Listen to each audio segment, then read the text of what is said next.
High বন্ধুরা, আমার রান্নাঘরে আমি চলে এসেছি। আমি আজকে রান্না করব চিতল মাছের ঝাল।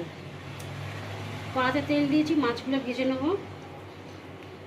হলুদ মাখিয়ে রেখে দিয়েছিলাম মাছটা আমি।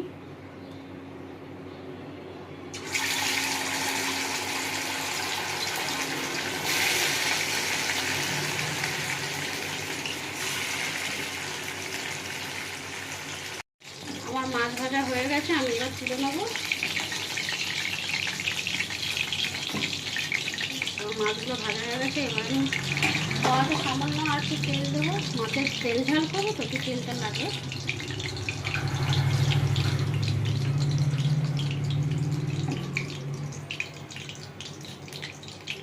একটা শুকনো লঙ্কা ফোড়ন দিলাম, গোটা জিরে,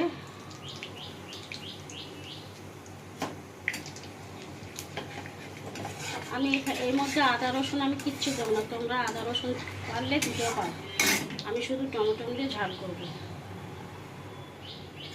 জিরেটা একটু ভাজা ভাজা হয়ে গেলে টমেটোটা দিয়ে দেবো।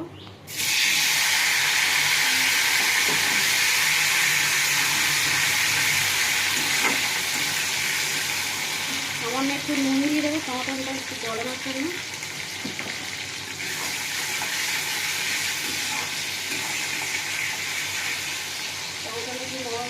ঢাকা দিয়ে দেবো। এবার আমি ঢাকাটা খুলে দেবো। টমেটোটা হালকা নরম হয়েছে, এর মধ্যে এবার আমি পেঁয়াজ দেবো।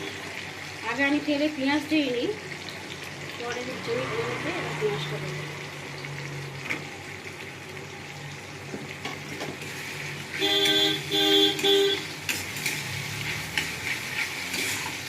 পেঁয়াজ দিয়ে একটু ভাজা ভাজা করে নেবো।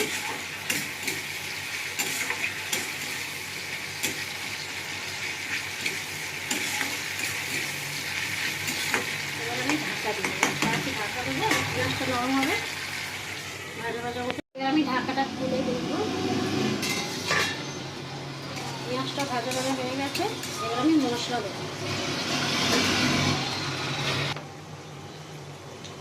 এবার আমি হলুদ গুঁড়ো দিলাম, লঙ্কা গুঁড়ো দিলাম, জিরে গুঁড়ো, সামান্য নুন দেবো। আগে নুন দিয়েছি, অল্প নুন দেবো। এই মশলাটা একটু কষে নেবো।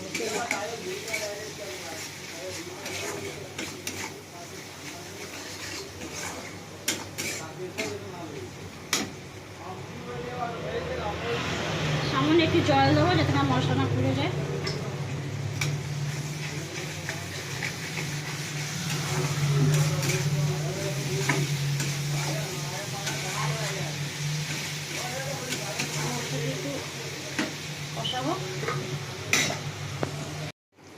আমার মশলা থেকে তেল ছেড়ে গেছে, এবার আমি জল দিয়ে দেবো।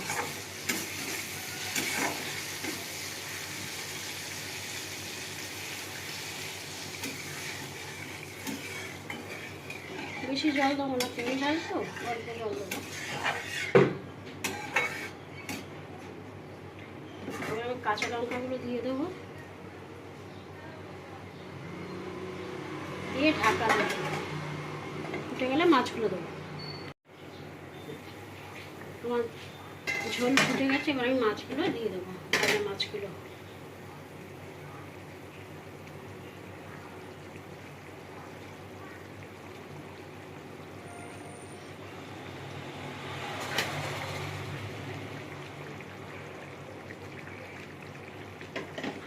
আমি এবার ঢাকা দিয়ে দেবো।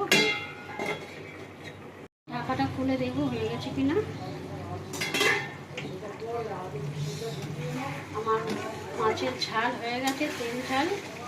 দেখো তেল বেরিয়ে গেছে, মশলা থেকে তেল ছেড়ে দিয়েছে পুরো মাছের এর থেকে।